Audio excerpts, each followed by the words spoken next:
going to be talking about my pregnancy journey with the twins. The pregnancy journey took place over COVID, so it was in sort of towards the end of 2019. We decided that we was going to try for another baby. I had the implant in my arm at that point, and we thought it'd take us ages to get pregnant. When you read things online, it says it can take from, anywhere from a year onwards. So we thought, okay, we'll have the implant out and we'll try for a baby. So we had the implant out in January, the end of January 2020.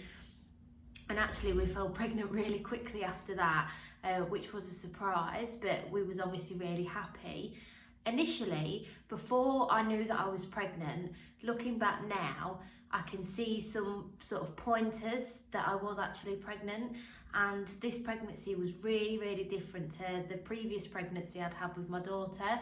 I know it was 11 years ago, so it was quite some time ago, but you kind of remember the sickness that you had, and you remember your scans, and definitely remember sort of giving birth. You can't remember the pain, but I remember what happened. And I remember actually, going back to the start of 2020, I'd really got into doing Courtney Black's workout routines online. So she initially, when she started, she used to do them on Instagram, and then she moved over to an app where you pay for the app. So I got the app, and she was doing like monthly challenges. So you'd go on the app every day, and she'd do like 2 different workouts, or a workout and a stretch or whatever. And I really, really got into that, and I lost quite a bit of weight. And I was doing that for a long while, and then it got to the point where I couldn't finish the workouts anymore, and I thought that was really strange, because when I first started I was obviously quite unfit, and I'm not saying I was really fit by the time I fell pregnant, but I'd got to a point where I could see that every day I was doing the workouts I was able to do more. Like, she used to do loads of burpees and things, and I thought, oh my god, that's really difficult. But towards the end I was like, oh my god, I'm actually able to do these now.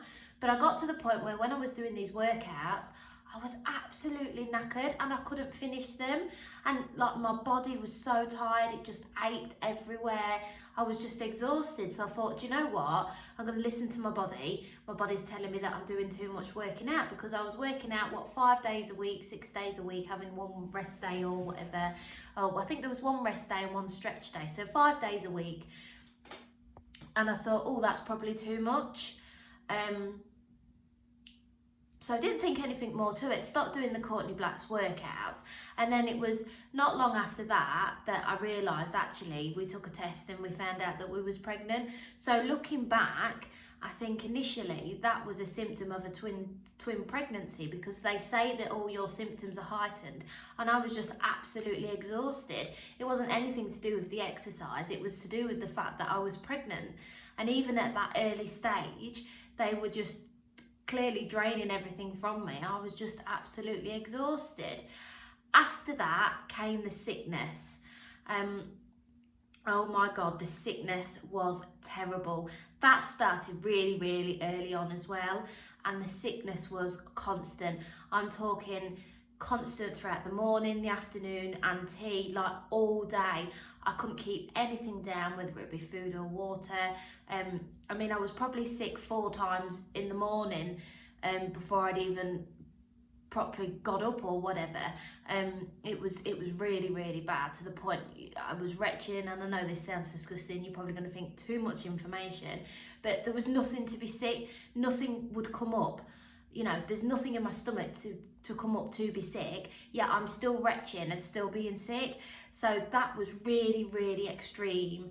And it happened for days and days on end, in weeks. In fact, to the point where I had to ring the doctors to get some anti-sickness medication. It helped. It didn't stop the sickness, but it definitely helped. And I was working from home at the time as well. And I think I spent most of my time with my head actually down the toilet at some stages, because it was so bad. And it did actually get to the stage at one point where I was just in bed with it, because I couldn't keep any water down, couldn't keep any food down. Unfortunately, when this happened, it was at the start of COVID, when we'd first gone into lockdown. We was working from home. I'd rang the doctors, but it was, everything was over the telephone, so I couldn't actually go in to see them. And I think people were being told not to go to hospital, not to go to appointments. So actually going to, taking myself to A&E or whatever never crossed my mind, because I didn't want to catch COVID. I was pregnant, and when I was speaking to the doctors as well, the first port of call was obviously to give me some medication, which they did. But looking back, I probably should have gone to hospital. I probably did have really, really severe sickness looking back, because at some points I literally could not get out of bed because I was that exhausted, had no energy, I was that dehydrated. And I just remember Stacey forcing me to drink. I didn't want to drink because I kept being sick and I just felt awful, but he was like forcing me to drink water and Lucozade, and I did come out of it. The sickness didn't necessarily stop, but it did get a bit better. I think the anti-sickness medication really helped, and just trying to force myself through it. I did lose weight at that time as well. Initially in the first few weeks, but it was only really early on, so I don't think that had any severe impact on the pregnancy. And obviously by the time I'd started to go to hospital for more appointments, the sickness was still there, but it had subsided, so it wasn't really ever an issue. But anyway, we found out we was pregnant really early. When I spoke to the midwife on the telephone, again, everything's remote because of COVID, we'd worked out what I thought I was about 12 weeks pregnant. So obviously by the time we went to the hospital, it was the 12-week, what we thought would be the 12-week scan. So we went, obviously met the sonographer, laid on the bed, and at that point, yes, I know I keep telling you it was COVID. Did you know it was COVID? Stacey was able to come to the 12-week, 20-week, and I think there was another later, is it 36 weeks or something, scan. He was allowed to come to that, so he came. Thankfully he was there. I don't think he'd have believed me if he wasn't. Laid out on the bed, sonographer got the probe, up on the screen, and straight away I could see something wasn't right. Straight away, completely different to when I was pregnant with Brooke. And I thought, well, what's that? On the screen you could see there was 2 sacs, or 2 holes. Usually, when you're pregnant and you have a look on the scan, there's just the one hole and your baby's in there. But there wasn't. There was 2 sacs, and in one of them, the one on the left, there was 3 little circles. Well, 2 were circles and 1 actually looked like a heart shape. It was like a weird sort of shape. And then the other sac had nothing in it. And so I'm kind of looking at Stacey, but I don't think he really understood at that point. And I thought, I'm not sure what's going on. And the sonographer said, well, that's the first heartbeat. And that's when I just knew. And I thought, first heartbeat? What does she mean, first heartbeat? And myself and Stacey just looked at each other, and then she's like, second heartbeat. I'm like, what? Like, what? Second heartbeat? I think we both swore. Like, the rest of the appointment's just completely a blur, really. And then she was like, well, I'm just looking for a third baby. And I'm like, oh my God, third baby? Are you being serious? And we could see the 2 babies in the 1 sac and then the empty sac, but she couldn't rule out that there wasn't another baby in that second sac. So we left that appointment knowing that we definitely was having twins, but we was possibly having triplets. And it turned out actually I wasn't 12 weeks pregnant, I was only 7 weeks pregnant. So the difficulty was with the scan, we was really, really early. And the earlier you are with these scans, the more difficult it is to actually ascertain anything. I mean, looking back at it now, looking on the screen, they weren't even identifiable babies. They was just like 2 blobs, and then this other blob in the middle, and the blob in the middle was what's called the yolk sac, which is what they take their nutrients and everything from, because they haven't got a placenta yet. Like, what? So we went away thinking we could have 3 babies, and that was really, really scary. I mean, trying to process actually that we've definitely got twins was really difficult. I remember coming out, and as I say, I was working from home. Stacey was still working, and because of his job, he can't work from home. He, works outside, and so he had come in his work van, I'd gone in the car, and so we both kind of went our separate ways after saying like what the and I remember getting in the car, getting my phone, texting my mum, ringing people, my mum and friends, texting the girls I put in the group chat, and there's like, what? Like everybody was like, oh my God, it's amazing. And it was amazing. And looking back on it now, I can say it's amazing. Of course it's amazing, but at the time, I didn't think it was amazing. At the time, I was absolutely petrified. When someone tells you you're having twins, or potentially you're having triplets, like, you don't ever get over that. And throughout the whole pregnancy, we did not get over that. That's something that I really struggled with, the fact that we was going to have 2 babies, and I was petrified. How do you look after 2 babies? How do you feed them? How do you bath them? How do you take them out? Where do you sleep them? What do you do when they're both crying? What do you need to buy for 2 babies? What's different? Is my car big enough? Is my house big enough? Am I going to be able to cope? How am I going to afford to put them in nursery when I go back to work? What happens when they go to school? Like all these questions that I just did not have answers for. And I didn't have answers for any of them, and I still don't have answers for some of them. It's really bizarre. So between the 12-week scan, or what we thought was the 12-week scan, which was actually a 7-week scan, and the proper 12-week scan, was a nightmare. It was just waiting and wondering what's going on. Are we having twins? Are we having triplets? I'd then gone online to see, okay, twins. I don't know anything about twins. I know of people who have had twins, but I don't know anybody that's close that's had twins. I don't really know how it works. Do you get double the size when people have twins? How is the pregnancy? I had absolutely no idea. So I've gone to Google, and I've actually learnt straight away that there's different types of twins, which I didn't know at all. Completely different types of twins. To me, you're having twins or you're not having twins, that was it. But that's not the case. Now obviously you may think, well, you can have girl twins, or boy twins, or girl boy twins, but I'm not talking about that. I'm talking about like the differences in the way that you actually carry them when you're pregnant, and dependent on that is dependent on the level of risk that you have. So when anybody is pregnant with twins, there is a higher risk of complications because your body's looking after 2 babies, but it's the way that you actually carry them that again categorises that level of risk. And I had no idea, twins, okay, and that was still really hard to get our heads around. I actually remember coming to Instagram, and I talk about this a lot because honestly social media and the internet played a major part in my pregnancy, because there's nobody that I could have spoken to about any of my concerns or worries. When you're pregnant, you can often speak to your friends, your parents, everybody will know somebody who's had a baby, but you can't say that when you're having twins because everything is so different.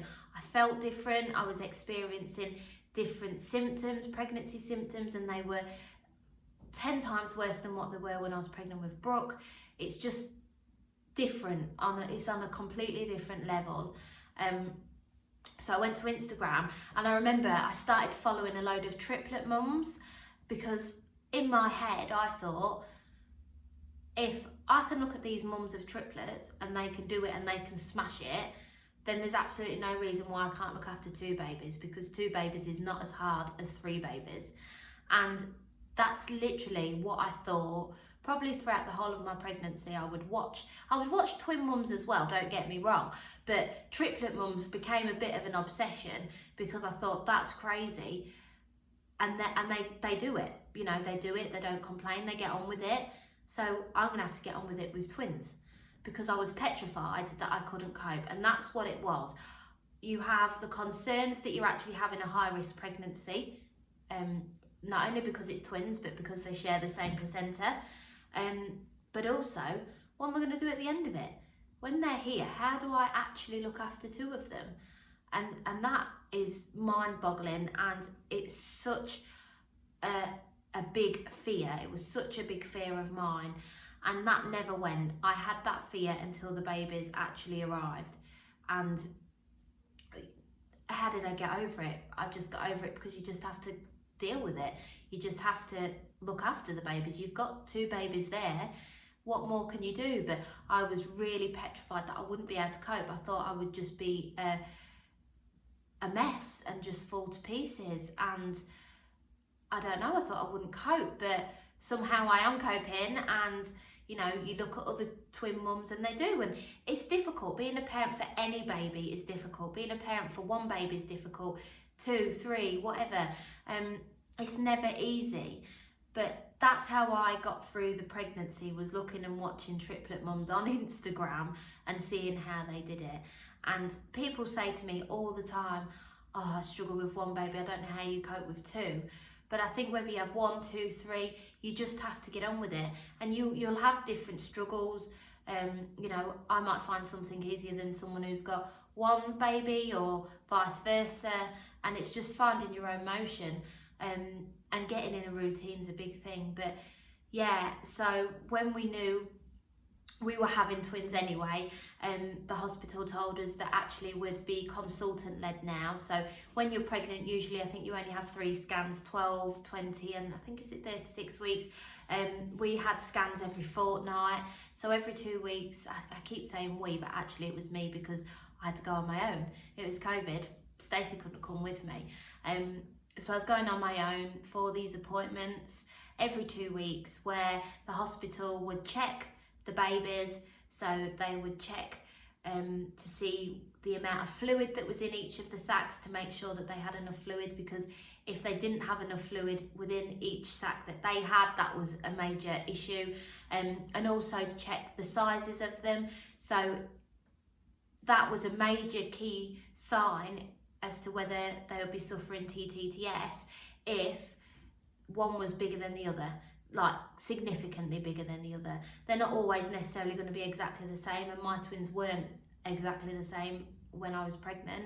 But if there's a big gap between them, or it keeps getting greater, or it's just something's different, then that's a real risk factor for that. And every 2 weeks I would go. Every 2 weeks there'd be plenty of fluid, there'd be the right size, and things seemed fine.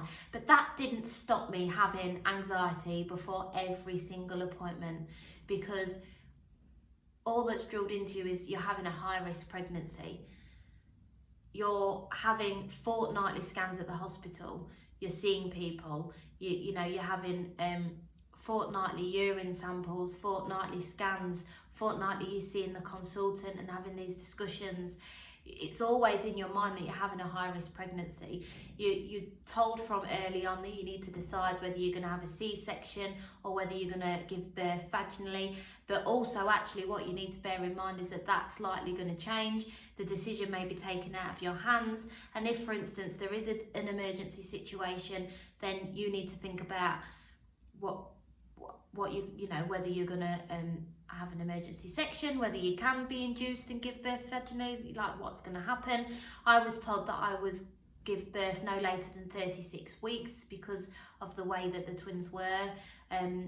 After 36 weeks, there's concerns then as to the placenta. I think it starts to break down, so it's safest for the babies to come at 36 weeks. So we always knew there was going to be premature, and twins are always premature anyway. But if they're not MCDA and they're the lower risk twins, then I think they let you go to about 38 weeks, which again is a lot better in terms of gestation. But again, if you've got a higher risk pregnancy, it could be that the twins come earlier. I think if you have triplets, they can come at like 33 weeks, the hospital say. So there's always sort of a plan that you work towards, and we would talk about that every 2 weeks. And even if I hadn't made that decision yet, which I hadn't, but I think I knew that a C-section was going to be the way, because I just had a feeling that that would be the way forward and potentially the safest, given the MCDA twins that we were having. But you kind of always had a gist from all of the professionals involved that this was something different now. This wasn't your normal sort of pregnancy, you know. They keep a closer eye on you, and that gives you extra anxieties. And whilst it's great that you're having all these extra appointments, every time I went to that hospital, for days before, I could feel it in the pit of my stomach. I was nervous, I was anxious, and every time I sat in that chair or laid on that bed on my own, I thought, oh my God, there's going to be an issue. Oh my God, there's going to be an issue. And I'm so grateful that there wasn't up until 27 weeks anyway. But that doesn't stop you worrying about it. It really does not stop you worrying about it. I mean, it kept me up at night. Me and Stacey used to talk about it all the time, and it's so worrying. But you just have to get on with it, and you just have to put you're basically in the hands of the medical professionals. So anyway, that continued, and my pregnancy was pretty much uneventful until I got to 27 weeks. 27 weeks, it got really quite difficult for me. I went for the scan again, went on my own. At this point, we'd had the 20-week scan. Well, Stacey came to the 20-week scan, but we knew we was having girls before then because I was having them fortnightly. As soon as the genitals were sort of formed, I was like, can you tell me what we're having? Can you tell me what we're having? So we knew we was having girls. And every appointment after that, it was just, you know, sort of confirmed. And because we was having so many appointments, also I was, you get to know all the people that are scanning you. You get to know, you know, the midwives and people who are around. The healthcare assistants and things, they was all lovely. But we got to 27 weeks and I went for my appointment on my own as I usually do, had the same usual anxieties as I always did, off a trot with my hospital bag with all my notes in, numerous scan photos and everything else, all that I kept together, all my letters for my different appointments. Sat down for my scan, and the sonographer, he was lovely. He'd scanned me no end of times. He remembered me every time I went and remembered the twins, and we would laugh because especially Darcy, so she was twin 2 at that point, and whenever the probe was put on my stomach, she'd kick it and she'd kick off and she'd move. So the scans always took ages. Took a long time because the twins just used to play up, and we always used to say, oh, there's one of them that's going to play up, you know, when they're here. But that scan was very different. It wasn't light-hearted and jokey like it usually was, and I knew something was wrong. I'd had that many appointments. You could look at the scans and you kind of knew. I mean, I'm not a medical professional. I don't pretend to be a medical professional. But I'd look at the scans and I'd know what I'm looking at. When they're scanning to see and measuring the baby to see what size they are, they look at the shin bone, they measure the head, they measure around the tummy. So you kind of get used to all of these things. When they're measuring the fluid, you know, if they're looking at anything else internally, you kind of know, or you can ask and you're like, yeah, I get that. And one of the things they always do is what's called a Doppler, which is where they look at the blood flow from the placenta to the baby, and I could see, or I could tell, that something wasn't right. I mean, usually they'd do it twice on each umbilical cord. I think he must have done it about 5 times on Darcy's umbilical cord at this point. I just knew something was wrong. It didn't look right on the screen, and I just knew, and I said, what's wrong? And he said, I'm not sure, but I think it's the blood flow to twin 2. I was like, what's that mean?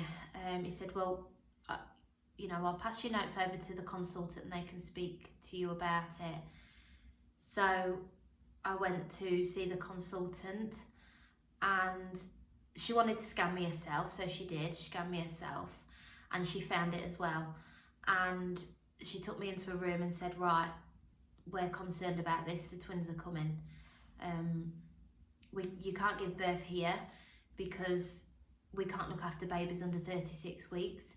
So we need to look at transferring you to the closest or available hospital where you can give birth for 27 weeks, where they can look after your babies. We'll have to make the arrangements, make those calls, and then we'll let you know once that's been done. And I just went blank. I was told to go out and wait in the waiting room, and I just went outside and called Stacey, and I was in floods of tears.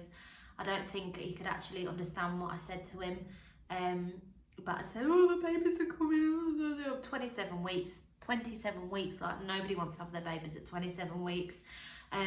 Went back and sat in the waiting room, and they called me through to the labour ward. I was put on, I think it was like the delivery suite or something like that ward, wherever they give birth down there. They put me in a room, and I was just petrified. I remember ringing work because I was working from home still, and I just, everybody I spoke to, I couldn't get my words out. And then a young girl come through to take my blood pressure, and I had to have a COVID test. She didn't take it, but I think she came to tell me about that. And bless her, she didn't know. She obviously hadn't been given the notes, and she was just told to go and take my blood pressure, which would have been a routine thing for her. And she was just trying to clearly cheer me up or whatnot, because I was upset. And she said, oh, are you excited to see your babies? And I just, nobody wants to have their babies at 27 weeks, and that really upset me. But she didn't know, and that wasn't her fault, but it was a really difficult experience, and not really knowing what was going on. I'd had a COVID test by this point, and I was sent up to the maternity ward, and it was just waiting as to what's going to happen. I think I ended up having a scan by another consultant later that afternoon when they'd switched shifts, and he couldn't actually find the same issue that was found earlier that day. So the decision was that I could go home, and actually before I'd had that second scan with that second consultant, I'd had an injection of steroids, and the steroids were for the twins' lungs. Obviously they was going to be early, so it was to assist them in strengthening their lungs. And when I say that was the worst injection I've ever had, I mean, I had an epidural for my C-section, and that was a walk in the park compared to those steroids. It goes in your leg. Oh my God, it kills. It's the biggest injection I think I've ever had. It's, oh, the pain, and afterwards, the pain afterwards as well. But you know, it's to keep the babies safe, so I was going to have that, and then I had to have the second part of that the next day.